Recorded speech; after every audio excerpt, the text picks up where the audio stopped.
CPIM-നെയും UDF-നെയും വിമർശിച്ചുകൊണ്ട് BJP നേതാവ് K Surendran മാധ്യമങ്ങളെ കാണുന്നു.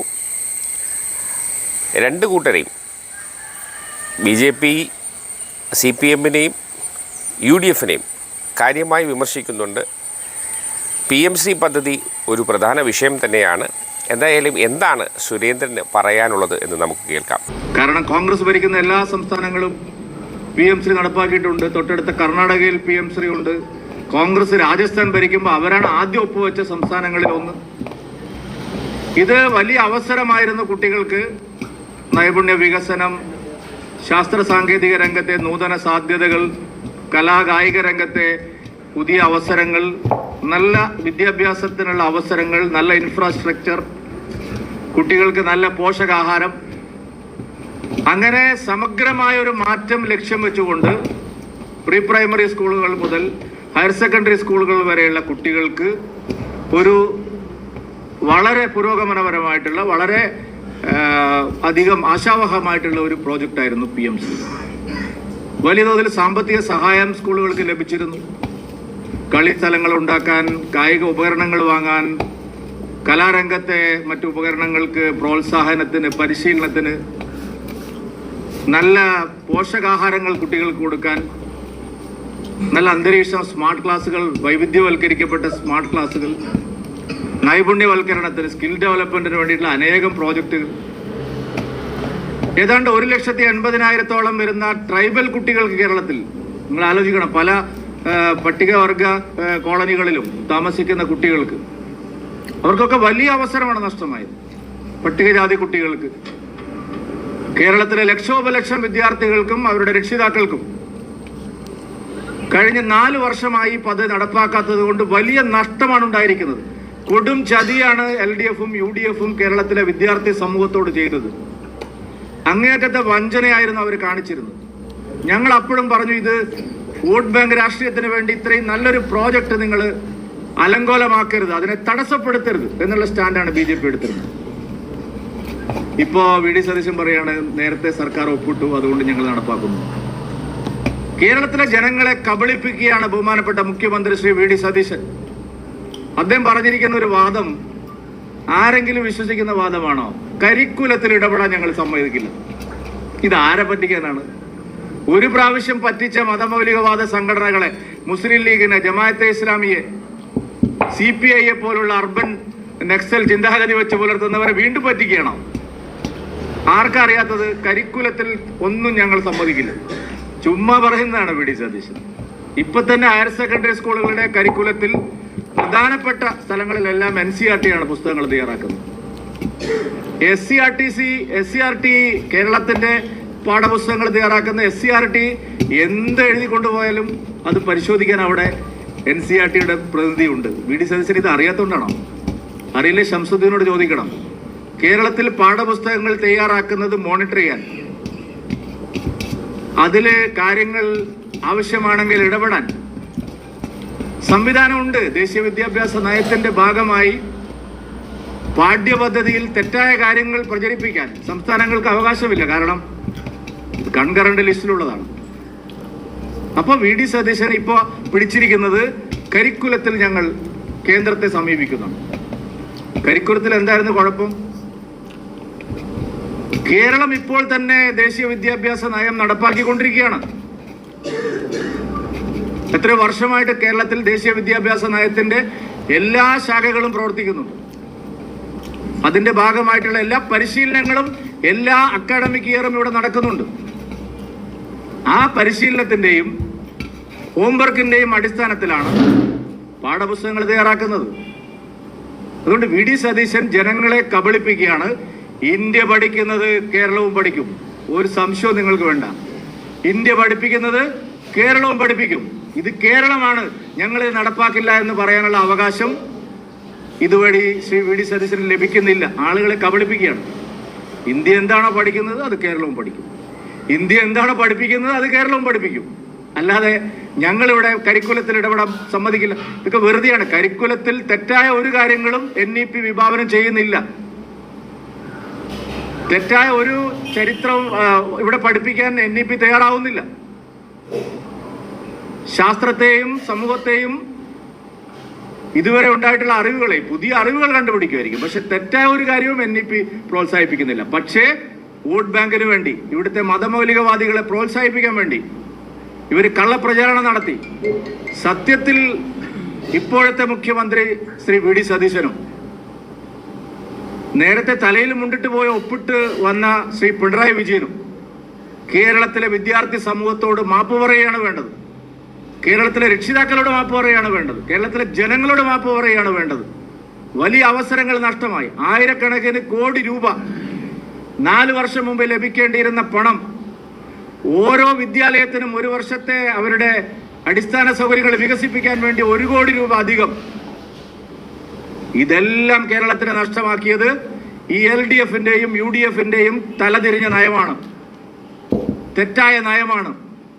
വോട്ട് ബാങ്കിന് വേണ്ടി കേരളത്തിലെ വിദ്യാർത്ഥി സമൂഹത്തിന്റെ ശോഭനമായ ഭാവിയുടെ കടക്കൽ കത്തിവെച്ചിരിക്കുകയാണ് UDF-ഉം LDF-ഉം. ഞങ്ങൾ ആ സമയത്ത് തന്നെ പറഞ്ഞു, ഈ വിവാദം ശ്രീ ശിവൻകുട്ടി പോയി ഇത് ഒപ്പിട്ട സമയത്ത് തന്നെ ഞങ്ങൾ പറഞ്ഞു, ഒപ്പിട്ട് കഴിഞ്ഞാൽ പിന്നെ മാറ്റലും തിരിക്കലൊന്നുമില്ല.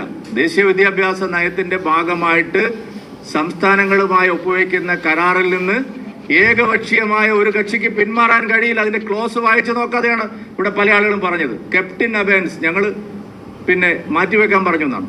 തെരഞ്ഞെടുപ്പ് ആയതുകൊണ്ട് ഞങ്ങൾ മാറ്റിവെക്കാൻ പറഞ്ഞു.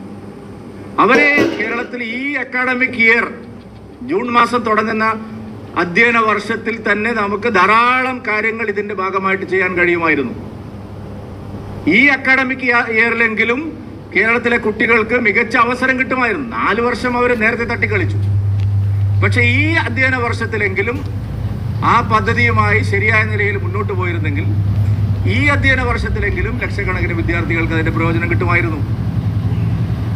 അത് നഷ്ടപ്പെടുത്തിയത് ആരാണ്? 2 മുന്നണികൾക്കും തുല്യമായിട്ടുള്ള ഉത്തരവാദിത്തമാണ്.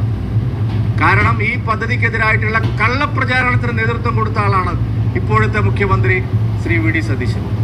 അന്ന് അദ്ദേഹം പറഞ്ഞത് എന്താണെന്നറിയോ നിങ്ങൾക്ക്? അമിത്ഷായെ പോയി കണ്ട് 4-ാം ദിവസം കേരളം PM ശ്രീയിൽ ഒപ്പുവെച്ചു എന്നാണ്. എന്തോ വലിയ സമ്മർദ്ദത്തിൽ, അതായത് അമിത്ഷാ എന്ന് പറയാൻ കാരണം നിങ്ങൾക്ക് അറിയാലോ, ഈ അന്നത്തെ മുഖ്യമന്ത്രി എന്തോ വലിയ സമ്മർദ്ദത്തിലാക്കിയിട്ട് കേരളത്തിലെ വിദ്യാർത്ഥികളുടെ ഭാവിക്ക് വേണ്ടിയിട്ടാണ്, അവരുടെ ഭാവി ശോഭനമാക്കുന്നതിന് വേണ്ടിയിട്ടാണ് അമിത്ഷാ പറഞ്ഞിട്ടുണ്ടെങ്കിൽ പറയുക, അല്ലാതെ വേറെ എന്താണ്? എന്നിട്ട് അദ്ദേഹം വ്യാജ പ്രചരണം നടത്തി. പിണറായി വിജയൻ സർക്കാരിനെ ബ്ലാക്ക്മെയിൽ ചെയ്ത് മോദി സർക്കാർ PM ശ്രീയിൽ ഒപ്പുവെപ്പിച്ചു. അങ്ങനെയാണെങ്കിൽ കർണാടകയിലെ സിദ്ധരാമയ്യ സർക്കാരിനെ ആരാണ് ബ്ലാക്ക്മെയിൽ ചെയ്തത്? അന്ന് അശോക് ഗെഹ്ലോട്ടിന്റെ സർക്കാരിനെ ആരായിരുന്നു ബ്ലാക്ക്മെയിൽ ചെയ്തത്? കോൺഗ്രസ് ഭരിക്കുന്ന സംസ്ഥാനങ്ങളെല്ലാം എങ്ങനെയാണ് PM ശ്രീയിൽ ഒപ്പുവെച്ചത്? സമ്മർദ്ദത്തിന്റെ ഫലമായിട്ടാണോ? ഇപ്പൊ PM ശ്രീ നല്ലതാണെങ്കിൽ 1 കൊല്ലം മുമ്പ് PM ശ്രീക്ക് എന്തായിരുന്നു കുഴപ്പം? അപ്പൊ കേരളത്തിലെ വിദ്യാർത്ഥികളുടെ ഭാവി അവതാളത്തിലാക്കിയതിന് ഇപ്പോഴത്തെ മുഖ്യമന്ത്രി ശ്രീ VD സതീശനും, നട്ടലില്ലാത്തതിന്റെ പേരിൽ ബാഹ്യശക്തികളുടെ സമ്മർദ്ദത്തിന്റെ ഫലമായി ഒപ്പിട്ട കരാർ മുന്നോട്ട് കൊണ്ടുപോകാൻ തയ്യാറാവാതിരുന്ന പിണറായി വിജയനും ഈ കാര്യത്തിൽ ഒരുപോലെ കുറ്റക്കാരാണ്. LDF-ഉം UDF-ഉം ഈ ജമാഅത്തെ ഇസ്ലാമികളുടെയും ഈ അർബൻ നക്സലുകളുടെയും ഈ മുസ്ലിം ലീഗുകാരുടെയും ഈ CPI-ക്കാരുടെയും എല്ലാം സമ്മർദ്ദത്തിന് വഴങ്ങിയാണ് ആ പദ്ധതി അവിടെ തടസ്സപ്പെടുത്തിയത്. അതിനവര് വിദ്യാർത്ഥി സമൂഹത്തോട് മാപ്പ് പറയണം, രക്ഷിതാക്കളോട് മാപ്പ് പറയണം. ഈ കാര്യത്തിൽ BJP എടുത്ത നിലപാട് സംസ്ഥാനത്ത് എത്രയും പെട്ടെന്ന് PM ശ്രീ നടപ്പാക്കണം. ദേശീയ വിദ്യാഭ്യാസത്തിന്റെ ഭാഗമായിട്ടുള്ള മറ്റ് തുടർ നടപടികളിലേക്ക് കേരളം പോകണം. ഇതായിരുന്നു ഞങ്ങളെ സ്റ്റാൻഡ്. ആ സ്റ്റാൻഡ് ഇപ്പോ സ്ഥിരീകരിക്കപ്പെട്ടിരിക്കുകയാണ്, ന്യായീകരിക്കപ്പെട്ടിരിക്കുകയാണ്. BJP എന്താണോ അന്ന് പറഞ്ഞത്, നിങ്ങൾക്കെല്ലാം ഓർമ്മയുണ്ടാവും, ഞങ്ങളന്ന് വാർത്താ സമ്മേളനത്തിൽ പറഞ്ഞത്. ഒരു പ്രമുഖ മലയാളം ചാനലിൽ ഇതിനെ സംബന്ധിച്ച് 1 മണിക്കൂർ ചർച്ച ഉണ്ടായിരുന്നു. ഞങ്ങളന്ന് പറഞ്ഞത് എന്താണ്? പ്രമുഖരായിട്ടുള്ള രാഷ്ട്രീയ നേതാക്കളുണ്ട്, അവരുടെ മുമ്പിൽ ഞങ്ങൾ അന്ന് പറഞ്ഞ കാര്യങ്ങളെല്ലാം അക്ഷരം പ്രതി ശരിയാണ്. അന്നും ഇടതുപക്ഷവും പറഞ്ഞിരുന്ന ഒരു വാദം, കരിക്കുലത്തിൽ എന്തെങ്കിലും കൃത്രിമം കാണിക്കുമെന്ന് ഞങ്ങളാരും പറഞ്ഞിട്ടില്ല. പക്ഷെ ഏകപക്ഷീയമായിട്ട് നിങ്ങൾക്ക് കള്ളപ്രചരണവും കള്ളച്ചരിത്രവും പഠിപ്പിക്കാൻ കഴിയില്ല എന്ന് ഞങ്ങൾ അന്ന് പറഞ്ഞിരുന്നു. ഇപ്പോഴും പറയുന്നു, NCERT ഒരു നോക്കുകുത്തിയല്ല. നിങ്ങൾക്ക് തോന്നിയ പോലെ ചരിത്രം എഴുതി ഉണ്ടാക്കി പഠിപ്പിക്കാൻ കഴിയില്ല. വസ്തുതകളെ വളച്ചൊടിച്ച് രാഷ്ട്രീയ താല്പര്യത്തിനനുസരിച്ച് പാഠപുസ്തകങ്ങൾ ഉണ്ടാക്കി ചുവപ്പുവൽക്കരിക്കാനോ അല്ലെങ്കിൽ പച്ചവൽക്കരിക്കാനോ സാധ്യമല്ല എന്ന് ഞങ്ങൾ അന്ന് പറഞ്ഞിരുന്നു. ഇപ്പോഴും ഞങ്ങൾ അതിൽ ഉറച്ചു നിൽക്കുന്നു. PM ശ്രീ ഒരു അപകടവും കേരളത്തിന് ചെയ്യില്ല. കേരളത്തിലെ കുട്ടികൾക്ക് ഒരു ദോഷവും അതുവഴി ഉണ്ടാവില്ല. കേരളത്തിലെ കുട്ടികൾക്ക് ലോകത്തെ മറ്റു പല കുട്ടികളുമായിട്ട് വിദ്യാർത്ഥികളുമായിട്ട് മത്സരിച്ച് വിജയിക്കാൻ ആവശ്യമായിട്ടുള്ള നൈപുണ്യം അവർക്ക് ലഭിക്കും. അതാണ് ഇതിന്റെ പ്രയോജനം. അത് നഷ്ടപ്പെടുത്തിയ വലിയ വഞ്ചനയാണ്, ഗ്രേറ്റ് ബിട്രയലാണ്, വലിയ ചതിയാണ്, കൊടും ചതിയാണ് ഇവർ കാണിച്ചിരിക്കുന്നത്.